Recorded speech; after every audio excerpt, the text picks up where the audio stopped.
Assalamualaikum warahmatullahi wabarakatuh. Hai teman-teman, jumpa lagi dengan Bu Ipung di pembelajaran Akidah Akhlak kelas 4. Teman-teman, Ibu doakan teman-teman selalu dalam keadaan sehat, selalu istiqomah beribadah kepada Allah, selalu istiqomah berbakti kepada orang tua, dan istiqomah menjaga kesehatan. Insya Allah nih teman-teman, hari ini kita akan belajar tentang adab ketika sakit dan terhadap orang sakit, juga adab ketika bertamu dan menerima tamu, ya teman-teman ya. Nah, sebelum kita mulai pembelajaran kita, ada baiknya kita membaca doa mau belajar teman-teman, agar hari ini pembelajaran kita diridhoi oleh Allah dan juga bernilai ibadah. Siap teman-teman? Baik, isti'dadan. Duaan raditu billahi rabba wa bil islami dina wa bi muhammadin nabiyyan wa rasula rabbi zidni ilman warzuqni fahman Allahumma anfa'ni bima 'allamtani wa 'allimni ma yanfa'uni wa zidni ilman. Barakallahu fiik. Terima kasih teman-teman sudah membaca doa bersama Bu Ipung. Nah teman-teman, hari ini insya Allah tujuan pembelajaran kita adalah satu, teman-teman setelah nanti mengikuti pembelajaran hari ini akan tahu nih tentang adab ketika sakit dan juga terhadap orang sakit. Yang kedua, teman-teman juga akan tahu adab bertamu serta menerima tamu. Yang ketiga, teman-teman mengetahui dalil-dalil adab ketika sakit dan juga terhadap orang sakit, dan juga dalil-dalil tentang adab bertamu dan juga menerima tamu. Nah, setelah teman-teman tadi mengetahui tujuan pembelajaran, kita mulai pembelajaran kita dengan pembahasan adab ketika sakit dan terhadap orang yang sakit. Pasti teman-teman sudah pernah merasakan sehat. Nah, lawannya sehat adalah, Masya Allah, betul teman-teman, lawannya sehat adalah sakit. Teman-teman pernah merasakan sakit ya. Nah, ketika sakit, apa saja sih hal-hal yang perlu kita lakukan agar sakitnya kita itu bernilai ibadah, sakitnya kita itu bisa mengurangi dosa-dosa kita, sakitnya kita itu tidak membuat orang lain sedih. Apa saja sih yang perlu kita lakukan? Nah, ini adabnya teman-teman. Jadi ketika sakit, nah kita hadapi dengan betul, dengan sabar ya teman-teman, dengan sabar, tidak berkeluh kesah, tidak marah-marah. Seperti itu teman-teman. Jadi ketika kita sakit, kita sedang diuji oleh Allah. Makanya kita harus hadapi dengan sabar teman-teman, agar betul dosa-dosa kita bisa berkurang. Juga tidak mengeluh teman-teman, tidak marah-marah, tidak mengeluh. Juga terus berdoa, memohon kepada Allah kekuatan untuk menghadapi cobaan. Jadi marah-marahnya kita itu kita ganti dengan zikir teman-teman, agar betul bernilai ibadah ya, bernilai ibadah di sisi Allah sakitnya kita itu. Nah, ini ada doanya teman-teman ketika kita sakit. Allahumma rabbin nas azhib al-ba'sa ishfi anta syafi la shifaa illa shifauka shifaan la yugadir saqama. Sekali lagi teman-teman, Allahumma rabbin nas adhib al-ba'sa ishfi anta syafi la shifaa illa shifauka shifaan la yugadir saqama. Nah, itu doanya teman-teman ya, diajarkan oleh Rasulullah. Sahih ya teman-teman, diriwayatkan oleh Bukhari dan Muslim. Adab selanjutnya adalah kita tidak berputus asa. Kita tidak berputus asa. Kita yakin, berprasangka buruk pada Allah bahwa penyakit kita pasti akan sembuh. Amin. Nah, tadi hubungan kita dengan Allah. Nah, bagaimana dengan manusia? Nah, kita berusaha teman-teman berusaha sembuh dengan berobat ke dokter. Walaupun nanti teman-teman misalnya sakitnya harus meminum obat yang pahit atau mesti disuntik untuk mengurangi sakitnya, ya teman-teman hadapi dengan sabar. Demikian teman-teman. Nah, selanjutnya tadi kan teman-teman pasti juga pernah sakit ya. Nah, teman-teman juga ibu yakin pernah mengunjungi teman kalian yang sedang sakit. Nah, apa saja sih adab-adabnya yang bisa bernilai ibadah di mata di sisi Allah? Di antaranya adalah yang pertama teman-teman. Jadi ketika kita menjenguk itu kita besarkan hatinya. Insya Allah kamu akan sembuh ya, ya sayang. Insya Allah akan sembuh ya teman. Seperti itu. Yang kedua, diingatkan juga teman-temannya selalu berzikir. Berzikir selalu ingat kepada Allah. Kamu udah baca Al-Quran belum? Kamu udah sholat belum? Seperti itu teman-teman ya. Yang ketiga, membantunya sesuai dengan kemampuan kita. Kalau kita misalnya tidak punya materi, bisa kita doakan dia. Kalau kita sedang punya sedikit kelebihan dari Allah, dapat punya uang, boleh kita belikan, misalnya belikan makanan atau berikan hal-hal yang kesukaan si sakit, si pasien tersebut ya teman-teman. Yang keempat, tidak makan dan minum saat menjenguk. Jangan ya teman-teman ya, ketika menjenguk itu kita makan di depan teman kita yang sedang sakit. Apalagi kita makan makanan yang pada saat itu dilarang oleh dokter. Kita makan di depan si teman kita yang sedang sakit. Jadi tidak boleh ya teman-teman, teman kita sedang sakit misalnya dilarang makan es atau apa, tapi kita di depannya makan minum es ya. Nah itu tidak boleh ya teman-teman ya. Iya. Yang selanjutnya tidak bercanda dan atau melakukan perbuatan yang mengganggu istirahatnya.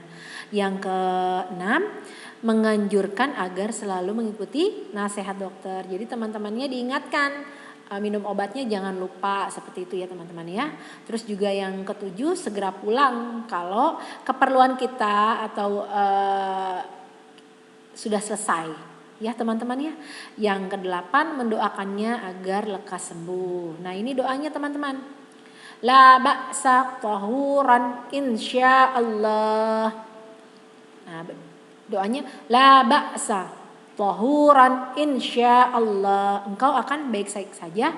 Sakit ini akan menyucikan dari dosa-dosa insyaallah. Nah, ini sahih teman-teman, riwayat Bukhari. Atau juga doanya ada teman-teman, Allahu yashfika. Allahu yashfika. Semoga Allah menyembuhkanmu. Jadi ini doa-doa ketika kita menjenguk teman kita ya teman-teman ya.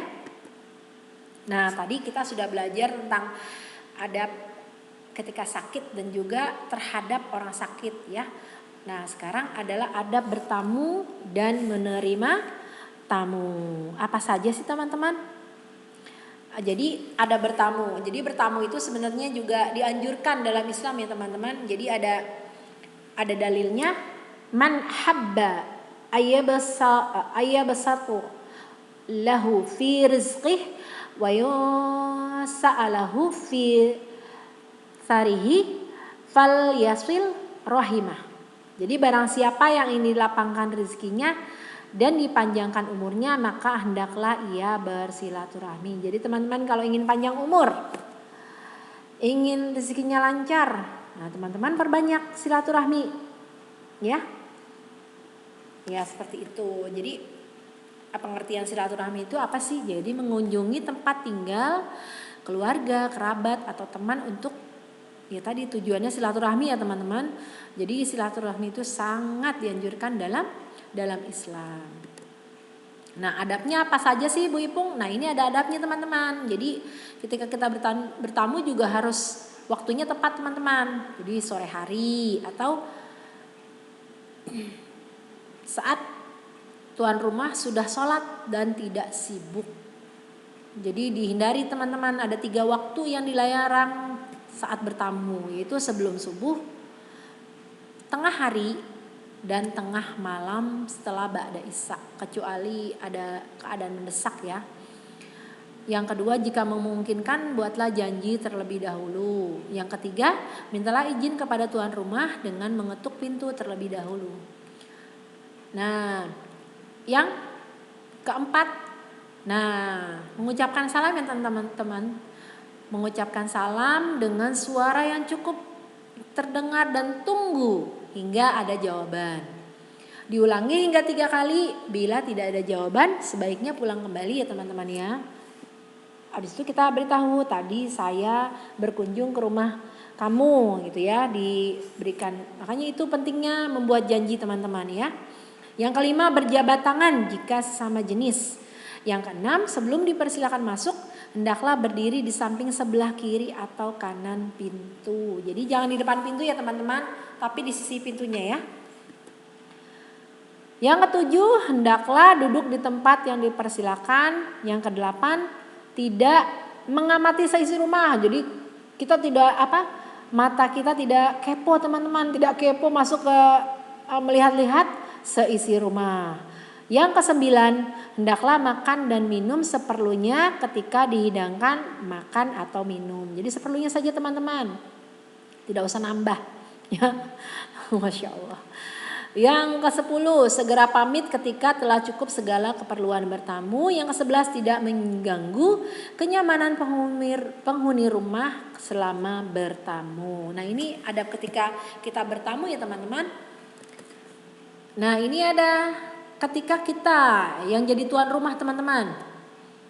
Dalilnya adalah barang siapa yang beriman kepada Allah dan hari akhir, maka hendaklah memuliakan tamu. Kana yu'min billahi wal yaumil akhir falyukrim dhaifahu. Hadis riwayat Bukhari dan Muslim teman-teman. Nah, ini adab menerima tamu. Yang pertama, menerima semua tamu yang datang dengan senang hati. Jadi perlihatkan muka yang cerah ya teman-teman. Tidak muka yang masam atau cemberut ya. Yang kedua, membalas ucapan salam tamu. Ketika tamu mengucapkan salam, kita jawab ya. Menjawab salam adalah wajib ya teman-teman. Yang ketiga, mempersilakan tamu untuk duduk. Yang keempat, menyediakan hidangan semampu kita. Yang kelima, meninggalkan pekerjaan yang lain dan tidak menampakkan kegelisahan. Yang keenam, bersikap ramah dan akrab kepada tamu. Yang ketujuh, tidak meninggalkan kesan buruk kepada tamu. Yang kedelapan, berterima kasih karena bersedia bersilaturahmi ke rumah kita. Nah, yang kesembilan teman-teman, setelah tamu kita mau pulang, kita antarkan teman-teman sampai ke pintu halaman ya. Nah, tadi kita sudah bahas beberapa materi, diantaranya adab adab ketika sakit, adab ketika terhadap orang sakit, adab bertamu, dan juga adab menerima tamu. Sekarang Bu Ipung akan ngetes jauh mana sih teman-teman paham tentang materi pembelajaran hari ini. Nah, ini teman-teman, ada pertanyaan. Salah satu waktu yang dilarang untuk bertamu adalah A. Sebelum zuhur, B. Tengah hari, C. Sudah sholat. Yang betul yang mana ya teman-teman? Sekali lagi, salah satu waktu yang dilarang untuk bertamu adalah A. Sebelum sholat zuhur, B. Tengah hari, C. Sesudah sholat subuh. Nah, nanti teman-teman silakan jawabannya teman-teman tulis di kolom tanggapan ya, di kolom di bawah materi ini ya teman-teman. Jazakumullah khairan kasir buat teman-teman kelas 4 D dan E yang telah menyimak pembelajaran Bu Ipung. Jadi teman-teman, hari ini alhamdulillah kita sudah selesaikan pembelajaran kita Sebelum kita tutup pembelajaran kita, sama-sama kita tutup dengan doa kafaratul majlis. Subhanaka Allahumma wa bihamdika asyhadu an la ilaha illa anta astaghfiruka wa atubu ilaik. Wassalamualaikum warahmatullahi wabarakatuh.